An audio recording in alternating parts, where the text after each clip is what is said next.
General Grievous was the merciless warlord who commanded the droid armies of the CIS, but what would have happened if instead Grievous was a general of the Grand Army of the Republic?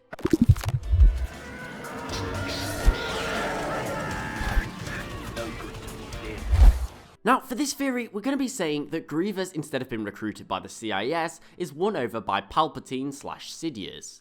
For this reason, we're going to say the one difference is he no longer hates the Republic. However, I am going to say that he does still have a great deal of animosity towards the Jedi. Well, firstly, let's remember Grievous directly contrasts the Republic's strategy for the war.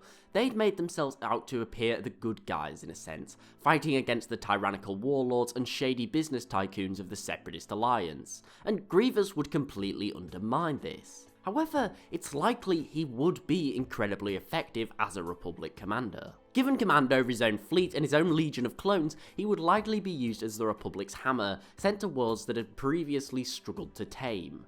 For example, Umbara or Felucia. These are worlds where diplomacy has little use and the only solution would be blunt force, and this is where Grievous shines. Now, interestingly, we know that clones learnt a great deal from their commander, and those serving under Grievous would be no different. Grievous would likely be a terrifying leader, one whom demanded results from his troops.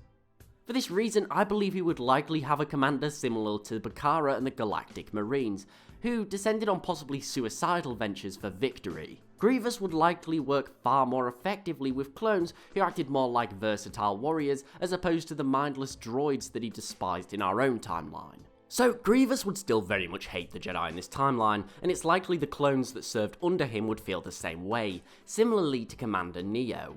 At the same time, the Jedi would likely condemn the use of Grievous on the battlefield. They'd probably even limit their own support of the war, not wanting to be affiliated with the heinous acts Grievous was committing that were all sanctioned by the Republic. He would probably serve as a Black Ops commander sent to do tasks that the Republic needed doing but didn't want to be openly associated with. For example, the assassination of Separatist leaders, rooting out Separatist rebel groups, and crushing morale on Separatist worlds whose people did not accept Republic rule. These are all things that the Republic doesn't want to be seen doing by the people.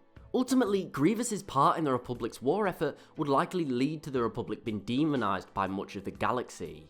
He would become an example of why the war must end, because he was turning the Republic into something that it shouldn't be. Despite this, I believe many other Republic commanders and military staff such as Tarkin would support the use of such a lethal killing machine, and Grievous's example would allow the more aggressive Republic commanders to follow in his footsteps, meaning the Republic military itself would likely become far more merciless. I also believe that Grievous would be used as a security precaution for the Jedi. We know that some Jedi went rogue and some turned to the dark side. For this reason, I believe Grievous would be used as the agent by the Republic to bring these Jedi traitors to justice. For this reason, it's likely all Jedi who ever became wanted by the Republic, even those wrongfully accused such as Ahsoka, would not survive long after being named an enemy by the state. This would again infuriate the Jedi further, because we know Grievous isn't going to capture Jedi, he's just going to butcher them without a trial. Ultimately, I think Grievous under the Republic would be much of a double-edged sword.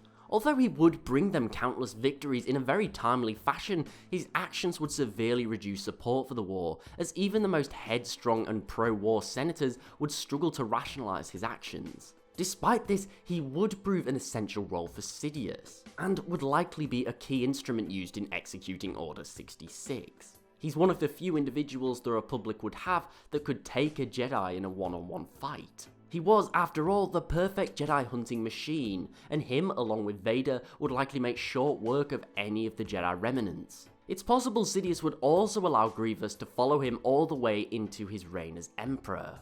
But what do you think? What would Grievous be like under the Republic, and do you think Sidious would keep him around after his ascension to Emperor? Let me know in the comments below.